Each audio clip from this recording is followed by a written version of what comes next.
राधे राधे प्रिय दर्शकों, जिंदगी का सफर चैनल में आपका स्वागत है। शिवपुरी नामक गांव में बस स्टेशन से 1 किलोमीटर दूरी पर अशोक नगर नामक कॉलोनी थी। अशोक नगर की कॉलोनी में सभी मकान सुंदर और साफ सुथरे बने हुए थे। वहीं पर एक मकान था जिसमें रहते थे महेश जी। 12 कमरों का बना हुआ पक्का मकान काफी खूबसूरती और साफ सुथरे से रखा गया था। महेश जी के 2 बेटा और एक बेटी। बेटी का नाम सुनीता था। सुनीता की शादी सबसे पहले हुई थी क्योंकि वह बड़ी लड़की थी। आज सुनीता की 2 बेटियां थी जो कि एक 12वीं क्लास में थी और एक 10वीं में थी। सुनीता अपने घर गृहस्थी में काफी उलझी थी क्योंकि बेटियों को पढ़ाना लिखाना, घर गृहस्थी और सास ससुर की सेवा करना वह अपना धर्म समझती थी। यही महेश जी के दोनों बेटों की भी शादी हो चुकी थी। बड़े बेटे को 2 बेटियां थी और छोटे बेटे को एक बेटा। महेश जी का परिवार भी बड़ी खुशहाली से चल रहा था। महेश जी की पत्नी सारिका आज भी उस घर की मालकिन थी क्योंकि महेश जी बहुत ही सीधे साधे व्यक्ति थे। वह कभी अपनी बहुओं के सामने इतनी हिम्मत नहीं करते थे कि एक रोटी के लिए कह दे कि बहू मुझे भूख लगी है, खाना लाकर दे दे। और वहीं सारिका जितनी तेज तर्रार थी कि उनकी आवाज से घर वाले क्या उनकी बहुएं भी डरा करती थी। यही कारण था कि सारिका जी के दबदबा के कारण महेश जी की भी इज्जत होती थी। सारिका जी जब एक बार कह देती थी कि यह काम घर में करना है तो किसी की मजाल कि सारिका जी के इजाजत के बिना कोई अपने मन से कर ले। महेश जी अपने जीवन में खूब कमाए। वह मकान महेश जी अपनी मेहनत की कमाई से बनवाए थे। यहाँ तक कि शिवपुरी से थोड़ी दूर 10 किलोमीटर दूरी गांव पर उनका पुराना मकान और पुश्तैनी जमीन भी थी। लेकिन अपनी कमाई से उन्होंने शहर में घर बनवा लिया था क्योंकि जब 2 बेटे हुए तो दोनों को पढ़ाने के लिए उन्हें सिटी में आकर रहना पड़ा। कुछ दिनों तक तो किराए के मकान में रहे। फिर उनका बिजनेस अच्छा हुआ, पैसे की बचत हुई तो वहीं अपना मकान बनवा लिए। सब कुछ सही तरीके से चल रहा था। समय ऐसे गुजरता गया कि कब महेश जी और सारिका जी बूढ़े हो गए, शरीर काफी कमजोर हो गया। सारिका जी बूढ़ी होने के बाद भी अपनी आवाज बुलंद रखी। सारिका जी की एक ही आवाज पर दोनों बहुएं दौड़कर जी मम्मी जी कहकर आ जाती थी और वहीं महेश जी का भी खूब ध्यान रखती थी। लेकिन सारिका जी का घुटनों का ऑपरेशन हुआ तो वह 3 महीने से बिस्तर पर पड़ी थी। हालांकि उनकी आवाज आज भी कम नहीं थी। उनकी सेवा अच्छे से हो रही थी। महेश जी की भी खूब देखभाल हो रही थी। सारिका जी थोड़ा सा छड़ी के सहारे चलने फिरने लगी थी। लेकिन एक घुटने का ऑपरेशन होने के बाद डॉक्टर ने दूसरे घुटने का ऑपरेशन करने के लिए भी बोल दिया। साथ में सारिका जी की कमर दर्द, गर्दन दर्द, कमजोरी, कई बीमारियों ने घेर लिया। दवाइयां तो चल रही थी। 1.5 सालों तक में उनका 2 ऑपरेशन हुआ और वह काफी कमजोर और बीमार सी रहने लगी। इन सब मुश्किलों को सारिका जी झेल नहीं पाई और दूसरे साल ऑपरेशन के इस दुनिया को छोड़कर चली गई। बहू बेटों ने रोया, दुख जाहिर किया, लेकिन महेश जी की तो दुनिया ही उजड़ गई थी क्योंकि उनकी आवाज, उनकी ताकत उनकी पत्नी ही थी। जहां महेश जी बोल नहीं पाते थे वहां उनकी पत्नी दहाड़ कर आती थी। यही कारण था कि अब महेश जी खुद को बहुत अकेला महसूस करने लगे थे। लेकिन उनकी किस्मत यहीं नहीं रुकी। उनके जिंदगी का असली सफर तो अब शुरू हुआ था। सारिका जी के जाने के बाद दोनों बहुएं अब ना तो उन्हें समय पर खाना देती और ना ही पानी। जब महेश जी आकर कहते कि तुम लोग मुझे खाना नहीं देने आती, अरे मुझे भूल जाती हो अपने कामों में व्यस्त रहकर, तो दोनों बहुएं एक दूसरे पर इल्जाम लगा देती। मैंने सोचा कि दीदी ने दिया होगा और बड़ी बहू कहती कि मैंने सोचा छोटी ने दिया होगा। महेश जी कहते अब तो बहस मत करो, अब लाओ, छोटी या बड़ी कोई भी मुझे खाने को दे दो। ऐसे ही महेश जी जब भी प्यासे भी रहते तो बच्चों को आवाज देते, तो उनकी दोनों पोतियां भी कहाँ सुनने वाली थी। क्योंकि जैसा माता पिता करते हैं उसी के बनाए हुए रास्ते पर बच्चे भी चलने लगते हैं। कोई कोई औलाद ऐसी होती है कि जो अपनी सोच समझ से सही रास्ता चुनती है। महेश जी को अब खाने पीने का भी तकलीफ हो गया था। एक दिन महेश जी कमरे में बैठे यही सोच रहे थे, सारिका, तुम्हारी जगह मुझे चले जाना चाहिए। तुम्हारे रहते मुझे किसी चीज की कमी नहीं थी। आज बताओ मैं क्या करूं? दोनों बहुएं मुझे खाना देना ही भूल जाती हैं। महेश जी की आंखों में आंसू था।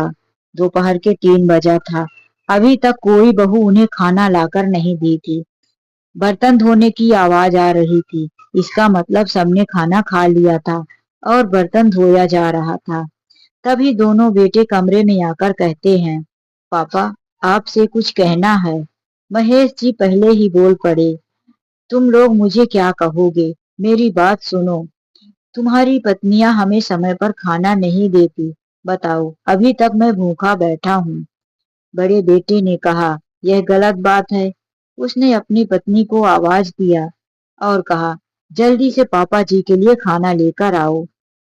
बड़ी बहू खाना लेकर आई और महेश जी वहीं खाए। उन्हें लगा कि मेरे बेटे को शिकायत करने पर बहू डरकर खाना लाई। मेरे बेटे को तो पता ही नहीं था कि ये दोनों बहुएं लापरवाही कर रही हैं। अच्छा है, अब के बार मैं कुछ भी हुआ तो अपने बेटों को कहकर इन्हें अच्छी डांट लगवाऊंगी। मेरी पत्नी चली गई तो क्या हुआ? मेरे दो दो जवान बेटे हैं।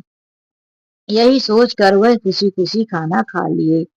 महेश जी जब खाना खत्म कर चुके तो दोनों भाइयों ने बैठकर कहा, पापा, कल हमारे दोनों बच्चियों का जन्मदिन है। यानी कि बड़े भाई की जो दोनों बेटियां थी वह जुड़वा थी, इसीलिए दोनों का जन्मदिन एक ही साथ होना था। तो महेश जी ने कहा, ठीक है बेटा, जन्मदिन मनाओ। मेरे पास तो अभी ऐसा कुछ नहीं है कि तुम लोगों की मदद कर सकूं। हाँ, मेरा आशीर्वाद दिल से है दोनों बच्चियों को। बड़े भाई ने कहा, वो तो ठीक है पापा, लेकिन आपसे कुछ और कहना है। अब मेरी दोनों बेटियां बड़ी हो गई है। छोटे भाई का बेटा भी बड़ा हो गया है। घर में दो दो बहुएं हैं। कभी दोनों के मायके वाले आ जाते हैं तो कभी रिश्तेदार। जगह कम पड़ने लगी है और हमारे पास इतनी आमदनी नहीं है कि हम ऊपर भी छत पर और मकान बनवा सके। हमें कुछ पैसों की जरूरत है। महेश जी ने कहा, बेटा, अब इस बूढ़े पिता के पास तो पैसे नहीं है। कहाँ से लाकर दूं? तुम्ही लोग थोड़ी थोड़ी बचत करके बनवा लो। तो छोटे ने कहा, भैया का मतलब है पापा कि गांव में जो जमीन और घर पड़ा है वह बहुत कुछ है। उसमें से कुछ बेचकर इसके ऊपर भी हम लोग एक मकान बनवा लेते हैं। ऊपर नीचे हम दोनों भाइयों को रहने की व्यवस्था हो जाएगी। महेश जी अपने गांव की पुश्तैनी जमीन बेचने की बात सुनकर सन्न रह गए। वह नहीं चाहते थे कि शिवपुरी से दूर जो उनका गांव का मकान है वह बिके। इसीलिए वह दोनों की तरफ देखते ही रह गए। तो बड़ा बेटा उनके पास बैठकर हाथ में हाथ लेकर कहा, पापा, क्या सोच रहे हो? आखिर वह मकान भी तो हम लोगों के लिए है। अब आपका क्या है? आपकी बहुएं आपको बनाकर खाना खिलाएंगी, सेवा करेंगी। क्या आप सारी उम्र घर गृहस्थी और जमींदारी की बोझ उठाते रहेंगे? अब जो भी है हम दोनों का ही है। हम दोनों को ही आधा आधा लेना है। महेश जी ने भी सोचा, बात तो ठीक है, दोनों भाइयों का ही तो है। बेटी भी अपने ससुराल में खुश है। उसे तो मायके की संपत्ति की कोई जरूरत ही नहीं है और ना ही उसने कभी ऐसा कहा। महेश जी ने हाँ कर दिया। दोनों भाई जाकर गांव की सारी संपत्ति बेचकर पैसा ले आए और जल्दी ही ऊपर मकान बनवाना शुरू कर दिया। बड़े अच्छे से दोनों भाइयों ने ऊपर भी मकान बनवा लिया। अब एक भाई नीचे रहने लगा और छोटा भाई ऊपर रहने लगा। दोनों ऊपर नीचे रहने लगे। नीचे ही पिताजी को एक छोटा सा कमरा दे दिया। जो पहले सारिका जी का कमरा था वह बड़े बेटे के दोनों बेटियों को दे दिया गया। महेश जी इस पर भी कुछ नहीं बोले। चलो कोई बात नहीं, अब मैं अकेला हूँ, छोटा सा कमरा मिला है, उसमें ही गुजारा कर लूंगा। आखिर वह अपनी पत्नी का कमरा उनकी यादें छोड़कर तो नहीं आना चाहते थे, क्योंकि जब से वह आए थे तो उसी कमरे में अपनी पत्नी के साथ रहे। गांव की भी सारी यादें उनकी बीत चुकी थी। अब शहर का भी उनका कमरा छीन लिया गया था। महेश जी यहाँ भी कुछ नहीं समझ पाए और शांति से उस छोटे से कमरे में अकेले रहने लगे। लेकिन जब से उनकी जमीन बिची थी, दोनों भाइयों के मतलब निकल चुके थे। अब तो दोनों बहुएं ऊपर नीचे हो गई थी। दोनों की रसोई भी अलग अलग हो चुकी थी। महेश जी छोटे से कमरे में आवाज देते रहते। नीचे बड़ी बहू को कहने जाते, बहू अभी खाना नहीं बना, मेरे लिए तो तुमने खाना दिया ही नहीं। तो कह देते, अरे नहीं है पापा, मेरे यहाँ खाना खत्म हो गया है। आप ऊपर जाकर उससे छोटी सी मांग लो, वो रखी होगी तो दे देगी। महेश जी सीढ़ियां चढ़कर ऊपर जाते तो छोटी बहू भी कहती, अरे आप नीचे ही थे तो वहीं दीदी से खाना मांग लेना चाहिए था ना, यहाँ ऊपर आप खाना लेने क्यों आए। महेश जी जब सीढ़ियां उतर कर आने लगे तो छोटे बेटे ने कहा, रुकिए पापा, अब यहीं खा लीजिए, भूखे भूखे ऊपर नीचे करेंगे तो आपकी तबीयत खराब हो जाएगी। छोटे बेटे ने अपनी पत्नी को कहा, दे दो, खाना रखा होगा। उसने कहा, दोबारा, उनका पोता ही तो खाता है। छोटे बेटे ने कहा, उसके लिए कुछ दूसरा बना देना, पापा को खाना नहीं मिला है, भाभी ने भी कह दिया कि खाना खत्म है, तो क्या पापा पूरा दिन भूखे रहेंगे, जो खाना बचा हो दे दो। महेश जी को लगा कि चलो छोटा बेटा कम से कम मेरा ध्यान रखता है। महेश जी पहले से ही तो भोले भाले थे। छोटे बेटे की थोड़ी सी हमदर्दी पाकर खुश हो गए। बहू ने दो रोटी और दाल, बचा हुआ थोड़ा सा चावल लाकर दिया। महेश जी उसी को खुशी से खा लिए। अब महेश जी बड़ी बहू के पास खाना मांगने नहीं जाते थे। बड़ी बहू ने डांट कर कह दिया था कि बार बार मेरे ही घर पे मत आया करो। नीचे रहते हो तो इसका मतलब ये नहीं कि सारी जिम्मेदारी मैं ही संभालूंगी। मैंने तो अपने घर में रहने को भी दिया है। छोटी बहू ने ऊपर का सारा हिस्सा ले लिया है, उसी के पास जाकर खाया करो। महेश जी ऊपर ही जाकर छोटी बहू से खाना मांगते। छोटा बेटा भी करीब 4-5 दिन उन्हें खाना दिया।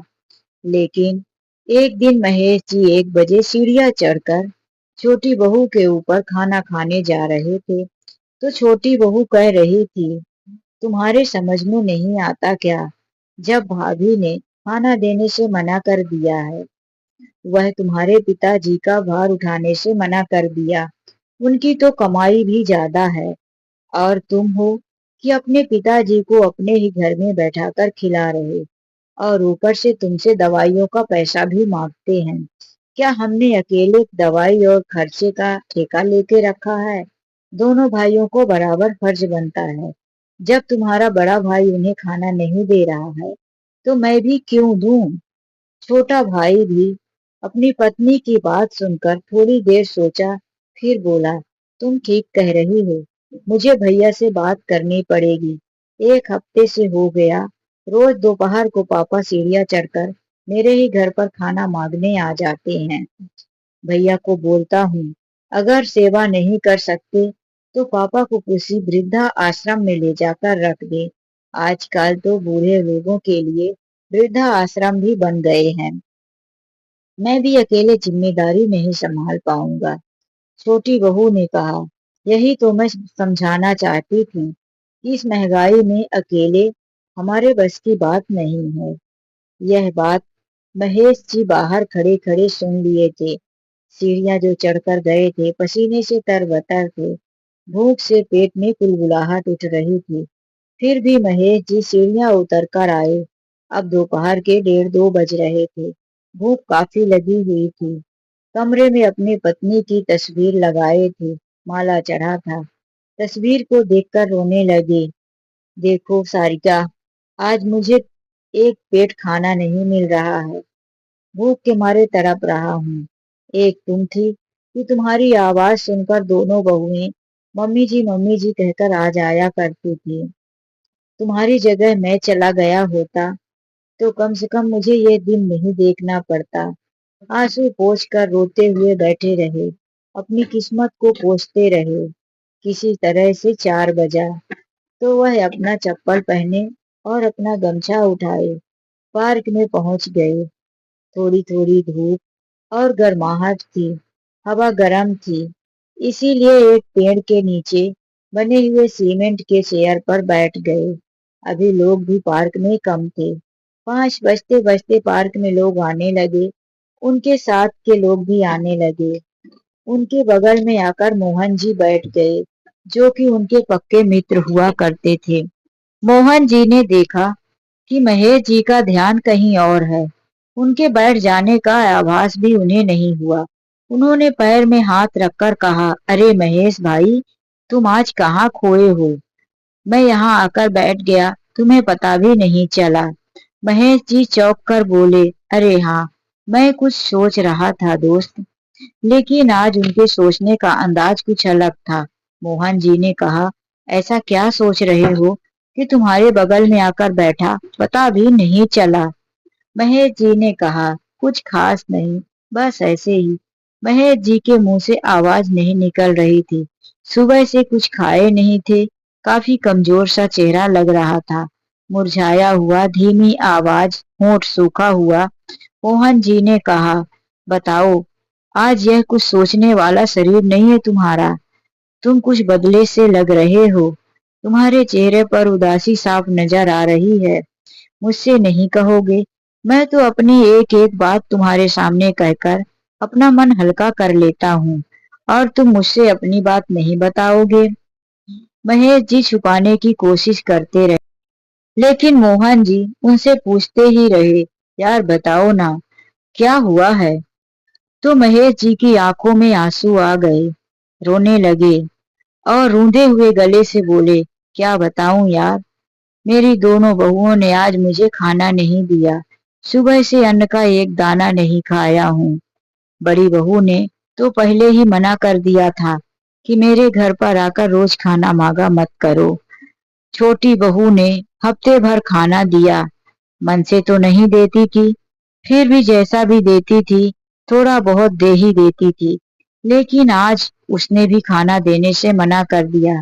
जब मैं ऊपर गया तो दोनों की बातें सुना। छोटा बेटा, जिसे मैं अपना हमदर्द समझता था कि चलो कम से कम उसे तो अपने पिता का ध्यान है, अपने बूढ़े पिता के बारे में सोचता है, वह भी वैसा ही निकला।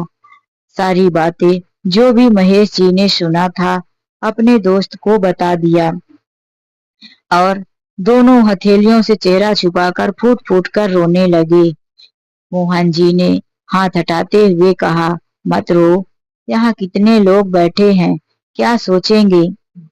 आखिर महेश जी का भूखा और कमजोर शरीर था।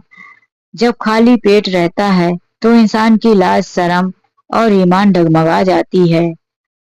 महेश जी को मोहन जी समझाते रहे, तुमने गलत किया।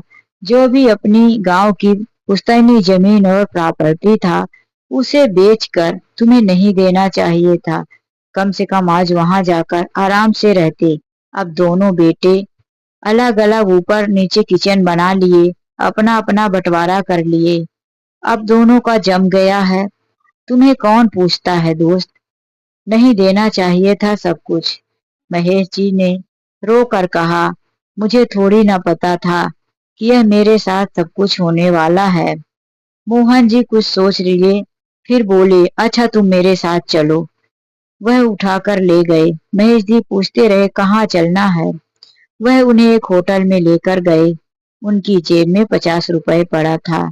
उन्होंने कहा, चलो, सुबह से कुछ नहीं खाए हो, पहले कुछ खा लो तो तुम्हारा मन थोड़ा ठीक लगे, वरना ऐसे ही रोते रहोगे और उल्टी सीधी बातें दिमाग में आती रहेगी। महेश जी मना करते रहे, लेकिन मोहन जी ने उन्हें खाना खिलाया। अब जाकर महेश जी के पेट में थोड़ा सा खाना गया तो उनका शरीर थोड़ा हल्का लगा और कमजोरी कम हुई। वह रोते और आंसू पोंछते हुए अपने घर आ गए। जैसे ही कमरे में आकर बैठे तो उनकी बेटी सुनीता का फोन आ गया। पापा, कब से फोन लगा रहा था, आप मोबाइल कहाँ रख के गए थे? महेश जी के पास एक छोटी सी मोबाइल थी जो कि इधर उधर पड़ी ही रहती थी। महेश जी हमेशा लेकर कहीं नहीं जाते थे। वह अपनी आवाज को बदलकर बोलने की कोशिश करते हैं।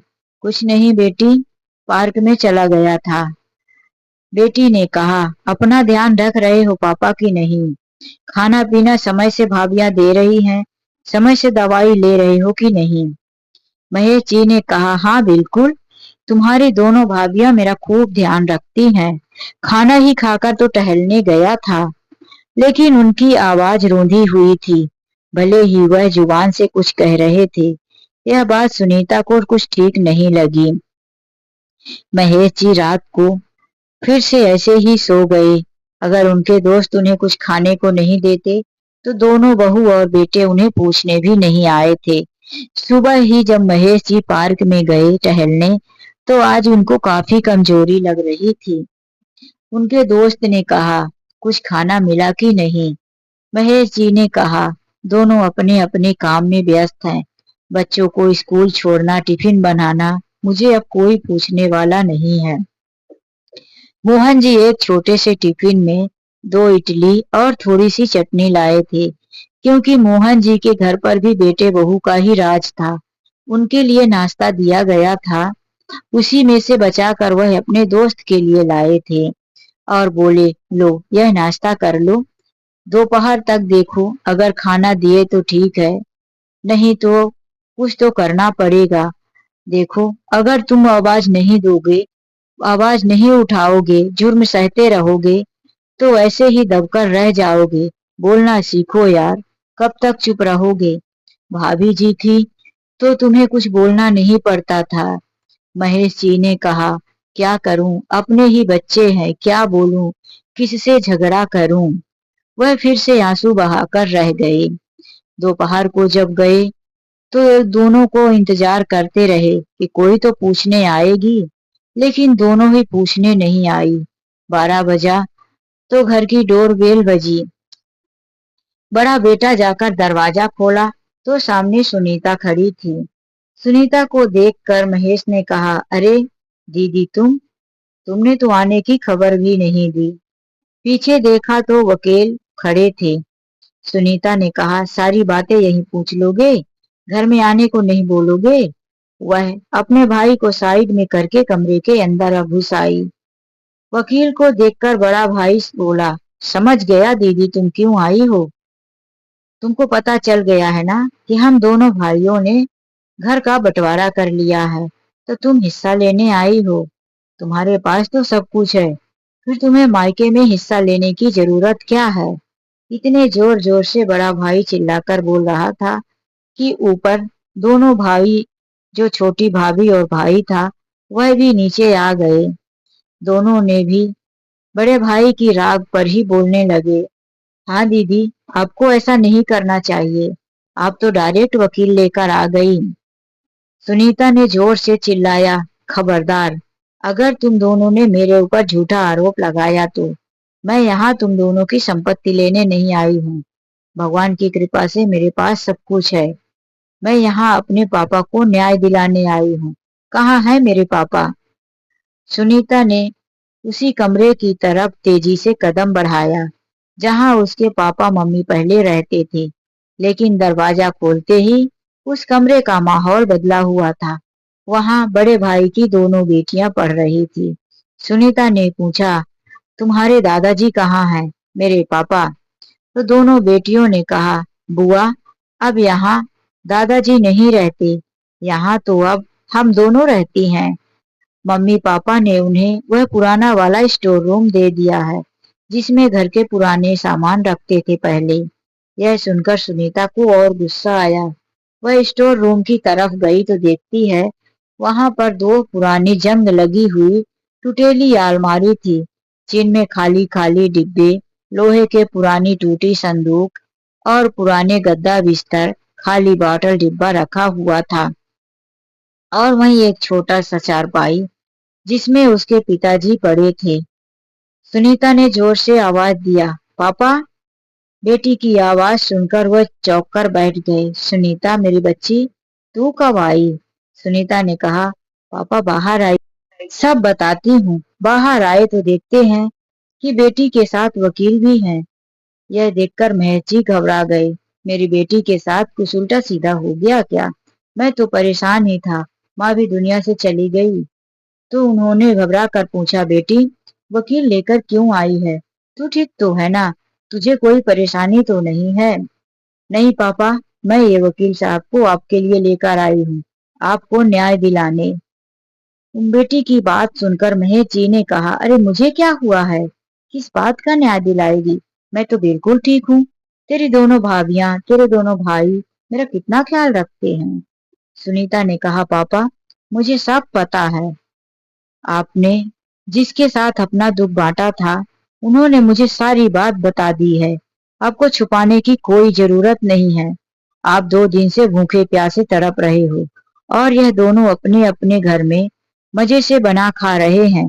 पापा अभी समय है, कुछ मत छुपाओ, वरना मैं आपकी कोई मदद नहीं कर पाऊंगी। आगे आने वाले समय में आप ऐसे ही भूखे प्यासे तड़प तड़प के मरोगे, या कि फिर यह आपके दोनों बेटे आपको किसी वृद्धा आश्रम में ले जाकर फेंक देंगे। यह सुनकर अब महेश जी को क्रोध जागा, ऐसा क्रोध जो कि जिंदगी में कभी नहीं। ऐसा शरीर में तेजपन आया जो कि जिंदगी में कभी नहीं। पत्नी के रहते कभी उन्होंने ऊंची आवाज में बोला नहीं। आज वह सारी हिम्मत जुटा के बोले, हाँ बेटी तू ठीक कह रही है।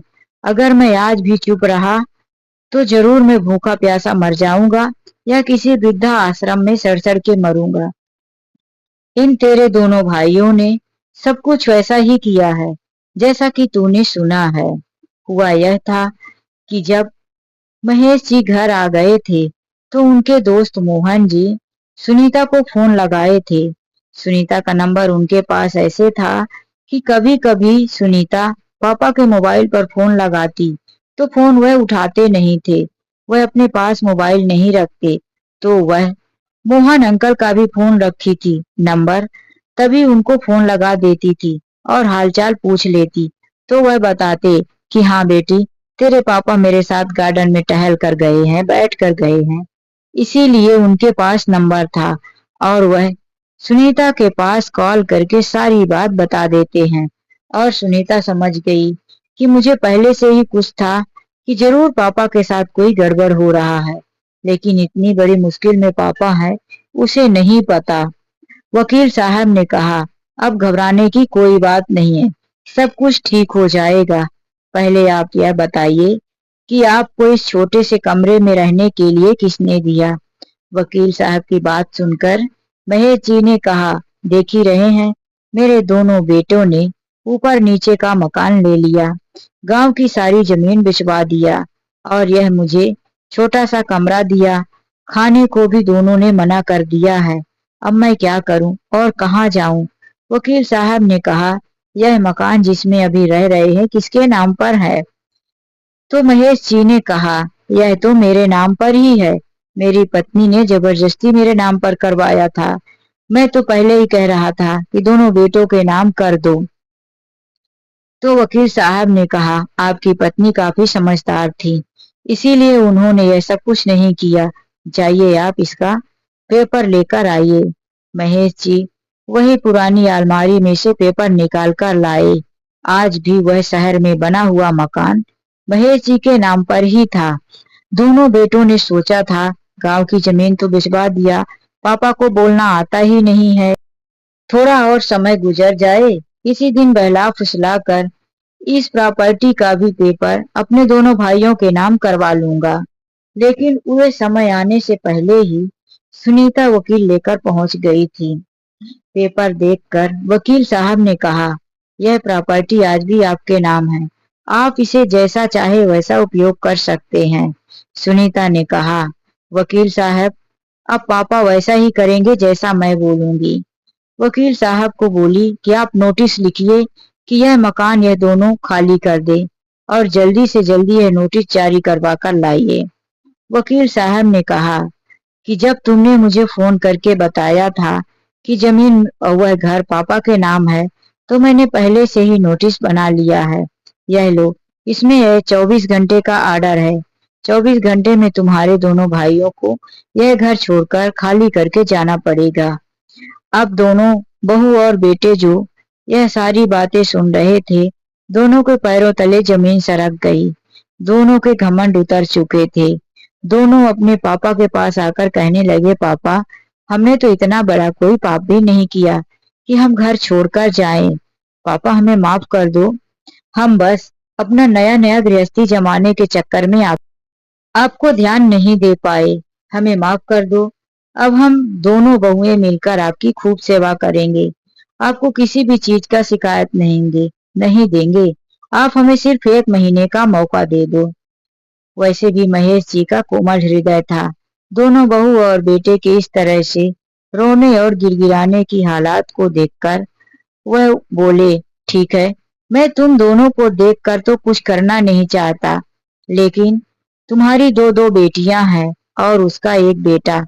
मैं इन दोनों बच्चों को रोड पर भटकता हुआ नहीं देखना चाहता, लेकिन मेरी एक शर्त है, तुम दोनों ऊपर जाकर रहो और नीचे का सारा मेरा हिस्सा होगा।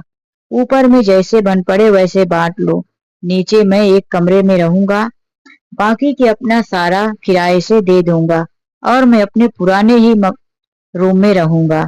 यह सुनकर दोनों तुरंत मान गए, क्योंकि रहने को तो मिल रहा था, जबकि नोटिस था कि दोनों को घर खाली करना पड़ेगा।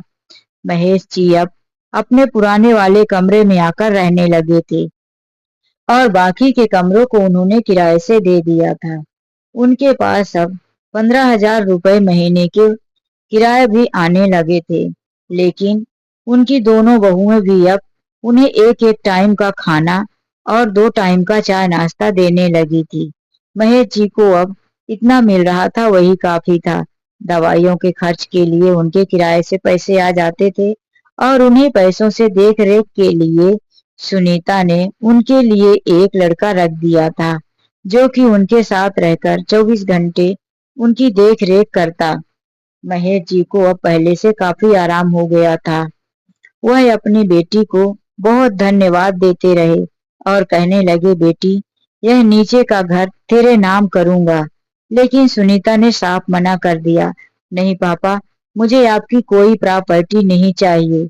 बस मैं तो आपको सुखी देखना चाहती हूँ। जो भी करना था मैं आपके लिए आई थी। आज अपनी बेटी पर उन्हें नाज हो रहा था।